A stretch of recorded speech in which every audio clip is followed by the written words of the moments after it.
Gulat nga si Michael, sabi ko, yung Laia, mga 5 hours ang biyahe. Hindi tulad dito sa atin, pag norte, medyo malapit-lapit pa tayo. Doon, salubong ko pa sa traffic. Naglagay na sila ng ihawan dito. Maganda dito pag gabi. Oo, ang ganda Tapos dito. magano kayong Bonfire. bonfire. Tapos sa'yo kayo ito nakubo.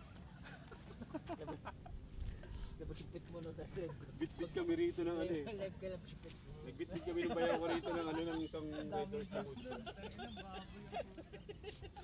Hihiga dyan. Maambon na. Kasi lakas ng hangin eh. Gagagalong pa ito. Dito ang rides natin na tuloy. Kaya gisumama si Jay. Wala ba nag-confirm mo ka?